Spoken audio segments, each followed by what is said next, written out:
Good morning बच्चों। तो अपना संकल्प के चैनल पर आपका पुनः स्वागत है और हम लोग द्विघात समीकरण क्लास 10th के मैथ में पढ़ रहे हैं। इसका एक्सरसाइज 4.3 हम लोग देख रहे थे और इसमें हम लोग आज क्वेश्चन नंबर 2 का जो फोर्थ क्वेश्चन है उसको हम लोग देखेंगे। बच्चों इसका जो क्वेश्चन नंबर 2 है इसको हम लोग पहले भी क्वेश्चन नंबर 1 में भी उन्हीं प्रश्नों को हल कर चुके हैं, लेकिन उसको हम लोग पूर्ण वर्ग बनाने की विधि द्वारा हल किए थे और यह द्विघात जो आपका सूत्र है, द्विघाती सूत्र है, उस सूत्र के माध्यम से अब इसको हम लोग हल कर रहे हैं। तो यहां पर हम d निकालते हैं सबसे पहले। तो d निकालते हैं तो यहां पर B square minus 4ac, x का गुणांक b कहलाता है यानी 1 का स्क्वायर माइनस 4 इंटू a का मतलब होता है x स्क्वायर का गुणांक और c का मतलब होता है अचर पद। तो इसका मान रखने से आपको 1 माइनस 32 यानी माइनस 31 प्राप्त होता है जो 0 से छोटा है। तो यही लाभ है इस द्विघाती सूत्र का कि इसमें d निकालने पर जब यह 0 से छोटा यानी निगेटिव राशि आती है तो आपको इसको आगे लंबा करने की जरूरत नहीं होती है और आप सीधे कह देते हैं कि द्विघाती समीकरण का मूलों का अस्तित्व नहीं है। याद करें बच्चों, इसी प्रश्न को जब हम क्वेश्चन नंबर 1 में हल किए थे तो वहां पर आपको जो स्क्वायर था वो निगेटिव आ गया था और आधा प्रश्न बनाने के बाद हम लोग कहे थे कि चूंकि किसी संख्या का वर्ग निगेटिव नहीं हो सकता है इसलिए इसका जो है मूल वास्तविक का अस्तित्व नहीं है या इसका वास्तविक मूल प्राप्त नहीं किया जा सकता है। तो इस तरह से इसका हल हुआ। अब अगला प्रश्न है क्वेश्चन नंबर 3, इसका फर्स्ट है। इन सब प्रश्नों को आपको मूल ज्ञात करना है। तो आपको पहले समीकरण हल करना है और फिर इसको द्विघातीय समीकरण का जो मानक रूप है उस रूप में लाना पड़ेगा, क्योंकि आपको बताया गया था पहले कि यह जो द्विघातीय सूत्र है इसके प्रयोग के लिए यह जरूरी है, यह आवश्यक है कि पहले समीकरण हल करके इसको ax square plus bx plus c बराबर 0 इस रूप में यानी मानक रूप में लाया जाए। तो आप इसको हल करेंगे।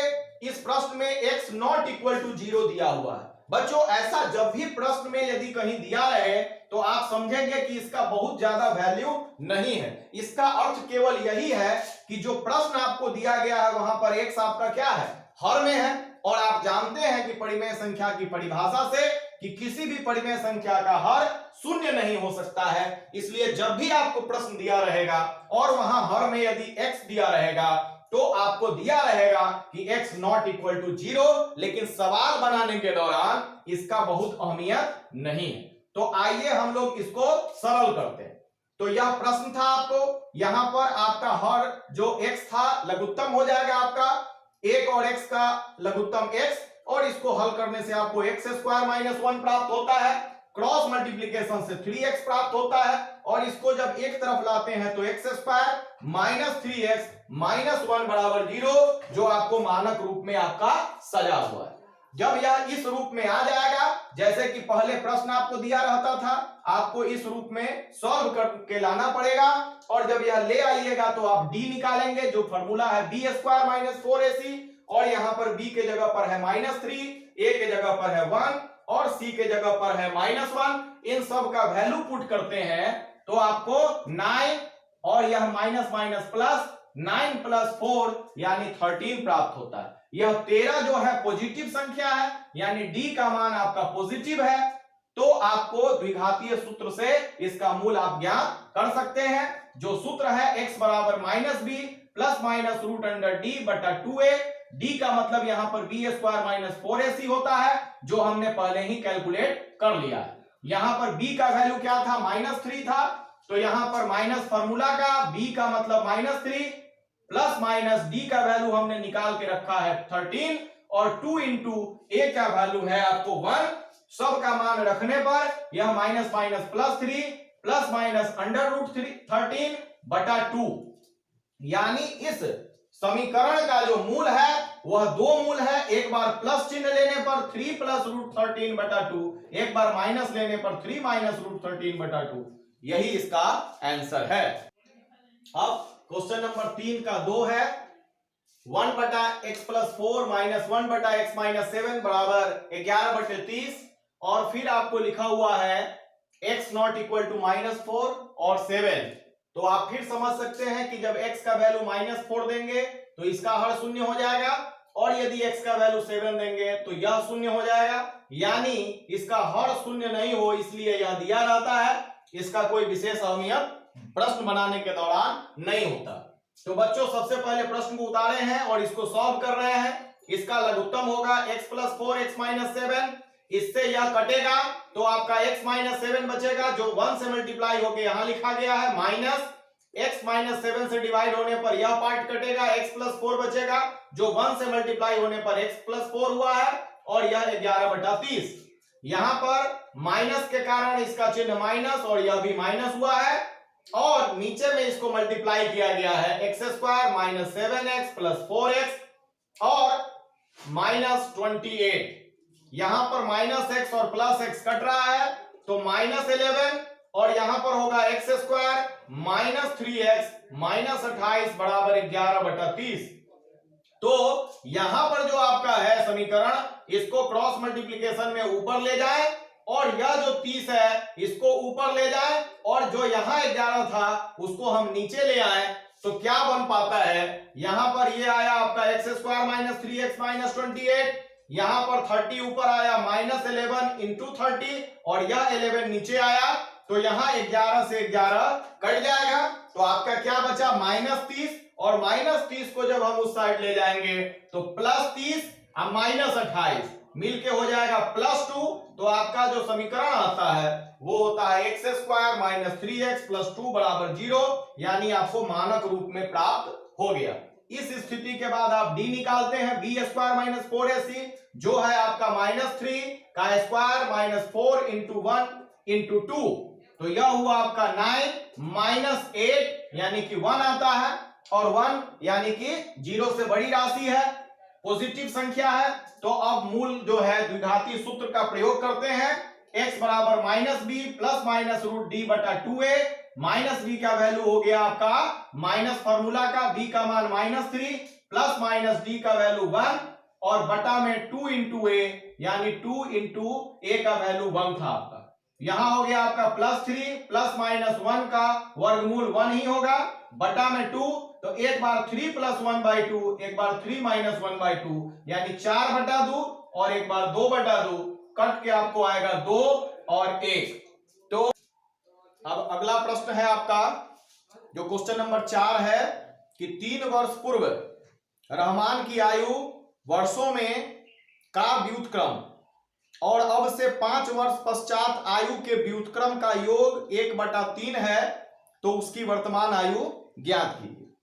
तो माना कि रहमान की वर्तमान आयु बराबर x वर्ष, तो 3 वर्ष पहले उसकी आयु क्या हो जाएगी, x - 3 वर्ष होगी, और 5 वर्ष पश्चात उसकी आयु क्या होगी, x + 5 वर्ष हो जाएगी। यानी कि हम लिखेंगे कि 3 वर्ष पूर्व एवं 5 वर्ष पश्चात आयु क्रमशः x - 3 एवं x + 5 वर्ष होगा।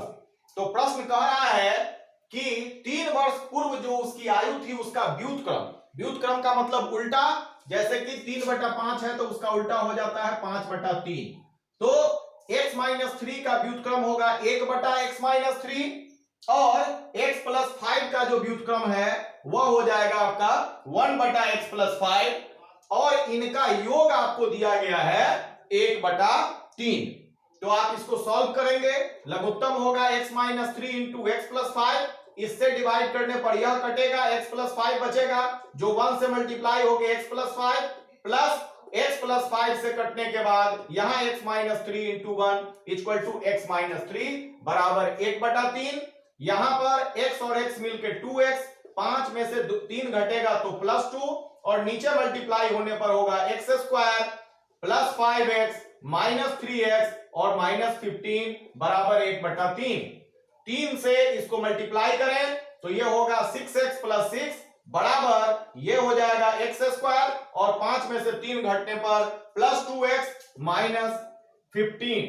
जो आपको ये सब राशियां भी जब RHS में चली जाएंगी तो उसका चिन्ह बदल जाएगा, तो आपको इस साइड क्या मिलेगा, x² और +2x और -6x, तो -4x, यहां पर -15 और -6 मिलके -21, और इस साइड आपका 0 बचेगा तो बराबर 0। तो आपको समीकरण जो है मानक रूप में प्राप्त हो गया। अब आप डी निकालेंगे, जो फॉर्मूला है बी स्क्वायर माइनस 4ac, इसमें बी का वैल्यू है यहां पर -4, ए का वैल्यू है 1 और सी का वैल्यू है आपका -21। तो यह होता है 16 और माइनस माइनस प्लस, 21 में 4 से गुणा करने पर 84, जोड़ के आता है आपको 100, जो 0 से बड़ी संख्या यानी पॉजिटिव है, यानी इसका वास्तविक मान मूल प्राप्त हो सकता है। तो मूल का जो फॉर्मूला है द्विघाती सूत्र -b प्लस माइनस √d बटा 2a, उसमें b का वैल्यू हमने रखा, d का वैल्यू हमने रखा, a का वैल्यू जो 1 था वो रखा। तो यहां पर माइनस माइनस +4 प्लस माइनस 100 का वर्गमूल 10 बटा 2, एक बार प्लस चिन्ह लेंगे तो यह 14 बटा 2, एक बार माइनस चिन्ह लेंगे तो 4 माइनस 10 यानी -6/2। तो अंततः आपका मान यानी इसका मूल होगा 7 और ये कट के -3। तो बच्चों जो आपका x था वह क्या था, रहमान की वर्तमान आयु था, और कोई भी जो आयु है वह माइनस में नहीं हो सकता है, इसलिए -3 का जो मान है वह अमान्य हो जाएगा, यानी कि रहमान की वर्तमान आयु बराबर 7 वर्ष।